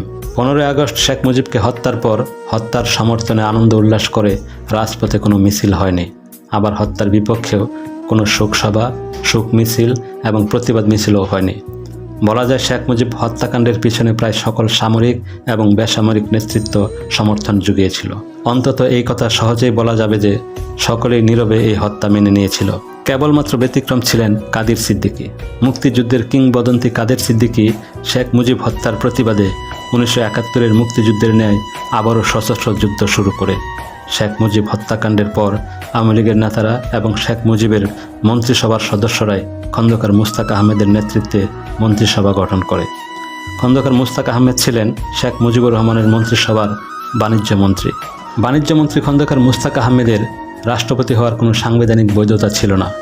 তবুও দেশের নতুন রাষ্ট্রপতি হলেন খন্দকার মুশতাক আহমেদ এবং খন্দকার মুশতাক আহমেদের নেতৃত্বে মন্ত্রিসভায় যোগদান করেন বর্তমান শেখ হাসিনার মন্ত্রিসভার সদস্য আবুল হাসান চৌধুরীর পিতা সাবেক রাষ্ট্রপতি আবু সাইদ চৌধুরী। শেখ হাসিনার আওয়ামী লীগও সভাপতিমণ্ডলীর সদস্য এবং এমপি আব্দুল মান্নান সহ শেখ মুজিবের মন্ত্রিসভার অনেক মন্ত্রী। খন্দকার মুশতাক আহমেদের রাষ্ট্রপতি হওয়ার সাংবিধানিক কোনো বৈধতা না থাকা সত্ত্বেও অবৈধভাবে খন্দকার মুশতাক আহমেদকে রাষ্ট্রপতি হিসাবে শপথ বাক্য পাঠ করান সুপ্রিম কোর্টের অস্থায়ী প্রধান বিচারপতি ABM মাহমুদ হোসেন। এছাড়া মুক্তিযুদ্ধের বীর সেনানী বঙ্গবীর জেনারেল MAG উসমানী খন্দকার মুশতাকের সামরিক উপদেষ্টা হন। 15 আগস্ট সকালে 9 ঘটিকায় তৎকালীন সেনাবাহিনী প্রধান শেখ হাসিনার দলের বর্তমান এমপি মেজর জেনারেল শফিউল্লাহ সেনাবাহিনীর প্রধান হিসাবে খন্দকার মুশতাক আহমেদের প্রতি আনুগত্য প্রকাশ করে রেডিওতে ভাষণ দেন। এরপর আনুগত্য প্রকাশ করে রেডিওতে ভাষণ দেন বিমান বাহিনীর প্রধান শেখ হাসিনার বর্তমান বিতর্কিত এমপি একে খন্দকার, নৌবাহিনীর প্রধান অ্যাডমিরাল MH খান ও BDR এবং পুলিশ প্রধানগণ। নতুন রাষ্ট্রপতি হিসাবে খন্দকার মুশতাক আহমেদ পার্লামেন্ট মেম্বারদের সভা ডাকেন। এই সভায় যোগদান করা থেকে বিরত রাখার জন্য ছাত্রনেতা সৈয়দ নুরুল ইসলাম নুরুর নেতৃত্বে ছাত্রলীগের হাতে গোনা কয়েকজন কর্মী জোর চেষ্টা ও তদবির চালালেও আওয়ামী লীগের প্রায় সকল এমপি উক্ত সভায় যোগদান করেন। অপরদিকে বিখ্যাত মুক্তিযোদ্ধা বঙ্গবীর কাদের সিদ্দিকী বীর উত্তম তার জনা50 শেখ সাথীসহ সীমান্ত এলাকায় অবস্থান নিয়ে খন্দকার মুশতাক আহমেদ সরকারের বিরুদ্ধে সশস্ত্র যুদ্ধ শুরু করলেন। ছাত্রনেতা সৈয়দ নুরুল ইসলাম নুরু তার কয়েকজন সঙ্গী নিয়ে বৃহত্তম ময়মনসিংহ এবং বৃহত্তম সিলেট জেলায় সীমান্ত অঞ্চলে কাদের সিদ্দিকীর গড়ে ওঠা সংগঠন জাতীয় মুক্তিবাহিনীতে যোগ দেন। ডাকসুর সাবেক বিপি মুজাহিদুল ইসলাম সেলিম, ইসমত কাদির গামা, রবিউল আলম চৌধুরী এদের নেতৃত্বে মাত্র 100 খানেক ছাত্রনেতা ও কর্মী ঢাকা বিশ্ববিদ্যালয়ে কর্মতৎপরতা শুরু করলে এই কর্মতৎপরতা প্রতিহত করার জন্য জাসদ ছাত্রলীগ প্রবলভাবে সক্রিয় হয়ে ওঠে। 1975 সালের অক্টোবর মাসের শেষের দিকে ছাত্রলীগের এই মুষ্টিমেয় নেতাকর্মী মিলে সিদ্ধান্ত নিল 4 নভেম্বর 1975 ধানমন্ডির 32 নম্বরে বঙ্গবন্ধু শেখ মুজিবের বাসভবনে মৌন মিছিল করে যাওয়া হবে। 4 নভেম্বরের মৌন মিছিল সফল করে তোলার জন্য ঢাকা বিশ্ববিদ্যালয় এবং ঢাকা শহরে গোপন বৈঠক চলতে লাগলো। 7 নভেম্বরের সিপাহী জনতার বিপ্লব ছিল শেখ মুজিবুর রহমান, আওয়ামী বাকশালী ও ভারতের বিরুদ্ধে বিদ্রোহ। সাধারণ সিপাহী জনতা এই বিপ্লবে স্বাধীনতার ঘোষক জিয়াউর রহমানকেই নেতা মনে করেছে। 1975 সালের 15ই আগস্ট শেখ মুজিবের হত্যাকাণ্ডের পর আওয়ামী বাকশালীরা বা শেখ মুজিবের অনুসারীরা কে যে কোথায় লাপাত্তা হয়ে গেল তার কোনো হদিস পাওয়া গেল না। অবশ্য শেখ মুজিবের সহপাঠী বা আওয়ামী বাকশালীদের একটা বিরাট অংশ মুজিব হত্যাকারীদের সাথে হাত মিলালো এবং হত্যাকারীদের নেতা খন্দকার মুশতাক আহমেদের নেতৃত্বে সরকার গঠন করলো। আর আমরা গুটি কয়েক ছাত্র নেতা কর্মী রাজনৈতিক তৎপরতা চালাবার এবং মুজিব হত্যার প্রতিবাদ করার চেষ্টা করেছিলাম। তবে 1975-এর 7 নভেম্বর বিক্ষিপ্ত সিপাহী জনতার বিদ্রোহ দেখে ভয়ে পালিয়ে দেশ ত্যাগ করলাম। ছাত্রনেতা রবিউল আল চৌধুরী বর্তমানে সরকারি আমলা এবং প্রধানমন্ত্রী শেখ হাসিনার PS মুক্তাদির চৌধুরীর নেতৃত্বে আমরা 10 জন ছাত্র নেতাকর্মী কুমিল্লার লাকসাম কসবা দিয়ে পালিয়ে ভারতের ত্রিপুরা রাজ্যের রাজধানী আগরতলায় গিয়ে উঠলাম। 1971-এর মুক্তিযুদ্ধের সময় আগরতলা ছিল 2 নং সেক্টর। এই আগরতলা শহরের MBB কলেজের বিপি সঞ্জয় পালের বাড়িতে আমরা সবাই আশ্রয় নিলাম। সঞ্জয় পালের কাছে শুনলাম শেখ মুজিবের আমলে আওয়ামী লীগের 3য় 4র্থ সারির নেতা, পরবর্তীকালে আওয়ামী লীগের কেন্দ্রীয় নেতা এবং শেখ হাসিনা আমলে SM ইউসুফ আগরতলা থেকে কলকাতা চলে গেছেন এবং যাওয়ার সময় বলে গেছেন তিনি কিছুদিনের মধ্যেই আবার আগরতলায় আসবেন। অন্যদিকে সাবেক ডাকসুর বিপি, বর্তমানে কমিউনিস্ট পার্টির সাধারণ সম্পাদক মুজাহিদুল ইসলাম সেলিম, সাবেক মুজিব বাহিনী নেতা, আওয়ামী যুবলীগের সাবেক চেয়ারম্যান, বর্তমানে গণফোরামের কেন্দ্রীয় নেতা মোস্তফা মহসিন, সাবেক ছাত্রনেতা, পরবর্তীকালে আওয়ামী লীগের কেন্দ্রীয় নেতা, জাতীয় শ্রমিক লীগের সভাপতি, বর্তমানে জাতীয় পার্টির প্রাক্তন MP শাহ মোহাম্মদ আবু জাফর, সাবেক ছাত্রনেতা ইসমত কাদির গামা, শেখ মুজিবের মন্ত্রী মোল্লা জালালের ছেলে, সাবেক ছাত্রনেতা রুমি, কবি নজরুল সরকারি কলেজের তুখুর ছাত্রনেতা, সৎ ও প্রতিবাদী ব্যক্তিত্ব বিএনপি সরকার কর্তৃক মনোনীত ৭৯ নং ওয়ার্ড চেয়ারম্যান, বর্তমানে জাতীয়তাবাদী দল ৭৯ নং ওয়ার্ড সভাপতি জননেতা ফরিদ উদ্দিন, প্রধানমন্ত্রী শেখ হাসিনার তথ্য প্রতিমন্ত্রী আবু সাইদ, রাজনৈতিক উপদেষ্টা ডক্টর এস.এম. খালেক সহ শতিনেক নেতাকর্মী পশ্চিম বাংলার রাজধানী কলকাতায় পালিয়ে যায়। বলা যায় না যে আমরা বুঝে শুনে দেশ ত্যাগ করে ভারতে পালিয়ে যাই। যা ছিল তা হলো নাবালক সুলভ রাজনৈতিক অনভিজ্ঞতা। আমার ধারণা দেশ ত্যাগ করে ভারতে পালিয়ে যাওয়ার সংখ্যা ১,০০০-৩ বেশি হবে না। তবে দেশ থেকে পালিয়ে ভারতের বিভিন্ন জায়গায় আশ্রয় নেওয়া ১,০০০-৩ নেতাকর্মীর উদ্দেশ্য ছিল একটাই, আর সেই উদ্দেশ্য হলো ভারত সরকারের কাছ থেকে সাহায্য সহযোগিতা নিয়ে ১৯৭১-এর মুক্তিযুদ্ধের মতো রাজনৈতিক ও সামরিক তৎপরতা চালানো। কিন্তু ভারতের প্রধানমন্ত্রী ইন্দিরা গান্ধী সরকার আমাদের সাহায্য করা তো দূরে থাক, কোনো রকম পাত্তাই দেয়নি। ১. গোপালগঞ্জ বঙ্গবন্ধু কলেজ ছাত্র সংসদের জিএস, পরবর্তীকালে মুক্তিযোদ্ধা সংহতি পরিষদের কেন্দ্রীয় নেতা গোলাম মোস্তফা খান মিরাজ, ছাত্রলীগ ও মুক্তিযোদ্ধা সংহতি পরিষদের কেন্দ্রীয় তাত্ত্বিক নেতা, বর্তমানে অগ্রণী ব্যাংকের কর্মকর্তা মোবারক হোসনে সেলিম। ৩. টাঙ্গাইলের ছাত্রনেতা, বর্তমানে ব্যবসায়ী বাবর আলী। ৪. টাঙ্গাইল জেলা ছাত্রনেতা, বর্তমানে অ্যাডভোকেট লিয়াকত হোসেন জাহাঙ্গীর। ৫. যুবনেতা নজিবুর রহমান নিয়ার। ৬. ছাত্রনেতা, বর্তমানে ব্যবসায়ী নওশের আলী নসু। ৭. যুবকর্মী, বর্তমানে ভারতের নাগরিক জ্যোতির্ময় বিশ্বাস। ৮. সাবেক ছাত্রনেতা, বর্তমানে জাতীয় পার্টির কেন্দ্রীয় নেতা গোপালগঞ্জের আব্দুর রউফ শিকদার।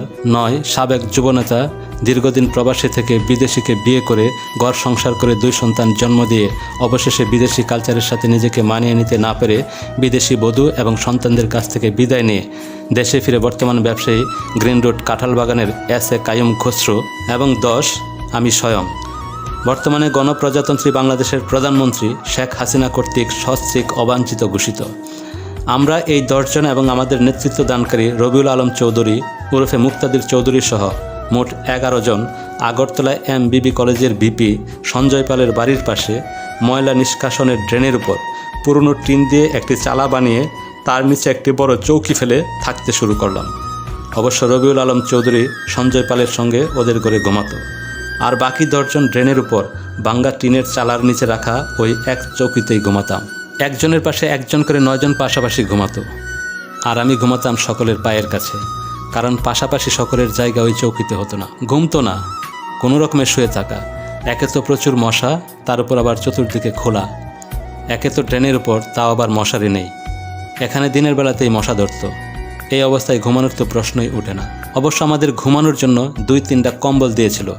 সবাই কম্বল বিছিয়ে আর একটি কম্বল দিয়ে পা থেকে মাথা পর্যন্ত ডেকে শুয়ে থাকতো, আর আমি কম্বল না পেয়ে লুঙ্গি দিয়ে শরীর ডেকে শার্টের ভিতরে মাথা ঢুকিয়ে রাখতাম। আমি আর মোবারক হোসেন সেলিম অধিকাংশ রাত গল্প করে আর মশা মেরে কাটিয়ে দিতাম।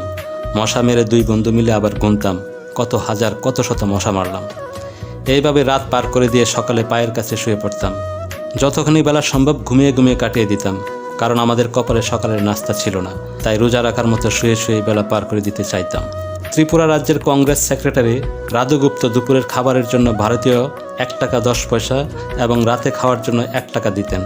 তা আবার রুটিন মাফিক নিয়মিত দিতেন না, সপ্তাহে ২-১ দিন বা তারও বেশি সময় বাদ যেত। আমাদেরকে টাকা দেওয়ার জন্য রাধুগুপ্তের আন্তরিকতার অভাব ছিল না। আসলে তিনি টাকা জোগাড় করতে পারতেন না, তাই তিনি সময় মতো আমাদের টাকা দিতে পারতেন না। আর যখন টাকা দিতে পারতেন না, তখন আমাদের না খেয়ে থাকা ছাড়া আর কোনো বিকল্প ছিল না। দুপুরে ১ টাকার ভাত, ১০ পয়সার ভাজি, কাঁচামরিচ, পেঁয়াজ ও ডাল ফ্রি। রাতে ৯০ পয়সার ভাত, ১০ পয়সার ভাজি। এই ছিল আমাদের জন্য বরাদ্দ। আমরা দুপুরে ১ টাকার ভাত খেয়ে হোটেলের ক্যাশ থেকে ১০ পয়সা ফেরত নিয়ে ওই ১০ পয়সা দিয়ে বিড়ি কিনে খেতাম। কাপড় চোপড়ে আমরা এমনই ফিটফাট যে দেখলে কেউ কল্পনাও করতে পারতো না আমাদের পেটে ভাত নেই, পকেটে পয়সা নেই। আমরা যে বাংলাদেশ থেকে এসেছি এটা ত্রিপুরা রাজ্যের কংগ্রেস সেক্রেটারির নির্দেশে গোপন করতে হয়েছে। শুধু তাই নয়, আমরা যে মুসলমান এটাও গোপন করতে হয়েছে। আমাদের পরিচয় গোপন করে থাকতে হয়েছে অনেক দিন। বলতে হতো আমরা কলকাতা থেকে বেড়াতে এসেছি এবং আমরা সকলেই হিন্দু। আমাদের প্রত্যেকেরই একটা করে হিন্দু নাম ছিল।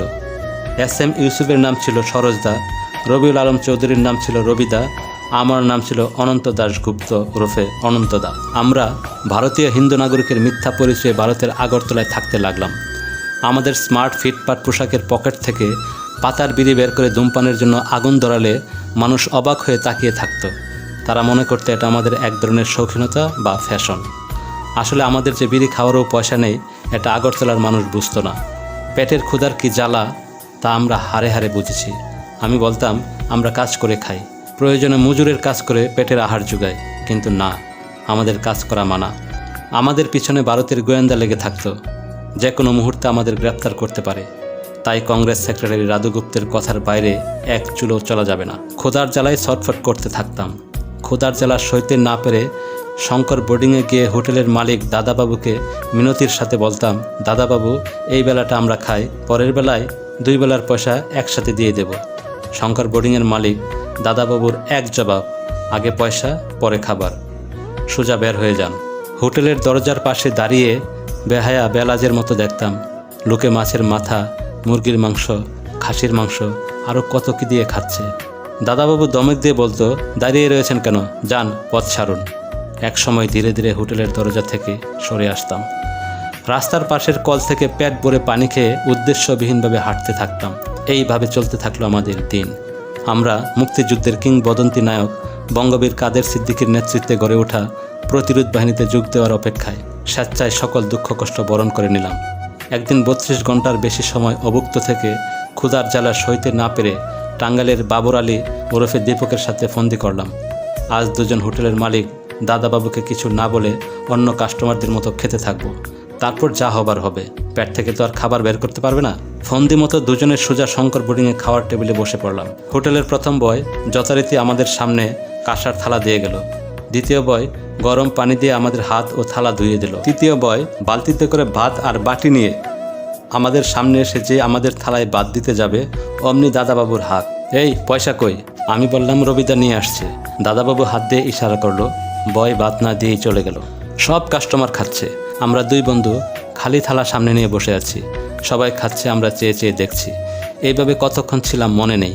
আমরা তো জানি রবিদা আসবে না, তারপরেও বললাম, রবিদা এখনও আসছে না কেন, চল তো গিয়ে দেখি। এই বলে দুজন হোটেল থেকে বেরিয়ে এলাম। তখন দুপুরবেলা।